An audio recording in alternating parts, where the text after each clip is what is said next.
بسم اللہ الرحمن الرحیم۔ السلام علیکم ویورز، آج میں آپ لوگوں کے لیے ایک بہت ہی پیاری سی کہانی لے کر آئی ہوں۔ نائلہ ایک خوبصورت اور ذہین بچی تھی، مگر غصے کی بڑی تیز تھی۔ بات بات پر لڑتی اور غصہ کرتی تھی۔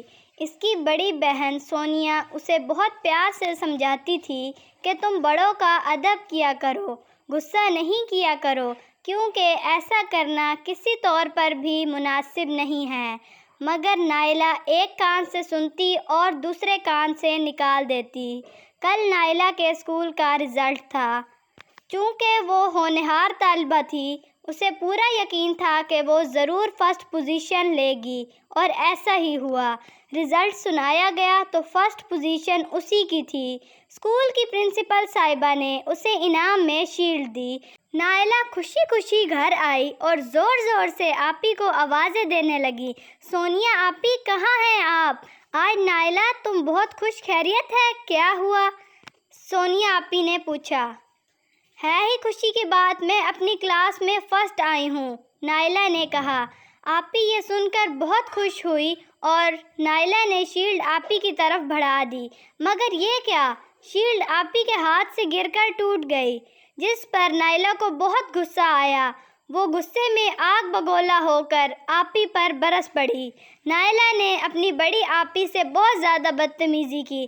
اتنی بدتمیزی پر آپی کی آنکھوں سے آنسو نکل پڑے اور وہ رونے لگی۔ نائلہ آپی کو روتا چھوڑ کر اپنے کمرے میں چلی گئی۔ بیڈ پر لیٹتے ہی اس کو نیند آ گئی اور وہ گہری نیند میں سو گئی۔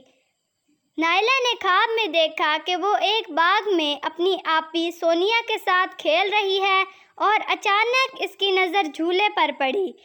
اس نے ضد کرنا شروع کر دی کہ اسے جھولا جھولنا ہے، لیکن آپی سونیا نے اسے سمجھایا کہ ایسے جھولا جھولنا ٹھیک نہیں۔ مگر نائلہ ضد کر رہی تھی کہ وہ جھولا ضرور جھولے گی۔ یہ کہہ کر وہ بھاگ کر جھولے پر بیٹھ گئی۔ نائلہ جھولے پر بیٹھی ہی تھی کہ اس کا ہاتھ جھولے سے چھوٹ گیا اور وہ خود پر قابو نہ رکھ سکی اور جھولے سے نیچے گر پڑی، جس کی وجہ سے اس کو شدید چوٹ آئی۔ نائلہ نے آپی سونیا کو اونچی اونچی آوازیں دینا شروع کر دی۔ آپی سونیا بھاگ کر نائلہ کو اٹھانے اس کی طرف لپکی۔ آپی نے جیسے ہی نائلہ کا ہاتھ پکڑا، اس کی آنکھ کھل گئی۔ وہ بے حد گھبرائی ہوئی تھی اور اس کی پیشانی پسینے سے تر تھی۔ بیڈ پر بیٹھ کر نائلہ ادھر ادھر دیکھنے لگی۔ وہ آپی سونیا کے بارے میں سوچ رہی تھی کہ کس طرح وہ ان سے لڑتی اور غصہ کرتی ہے، برا رویہ اختیار رکھتی ہے، ان کا کہنا بھی نہیں مانتی، حالانکہ وہ تو ہمیشہ میری بھلائی ہی سوچتی ہے اور ہر مشکل میں مدد کرتی ہیں۔ وہ اپنے رویے پر سخت نادم تھی اور عزم کر چکی تھی کہ وہ آپی سونیا سے معافی مانگے گی اور آئندہ ان سے کبھی بدتمیزی نہیں کرے گی، نہ ان سے چلا چلا کر غصے سے بات کرے گی۔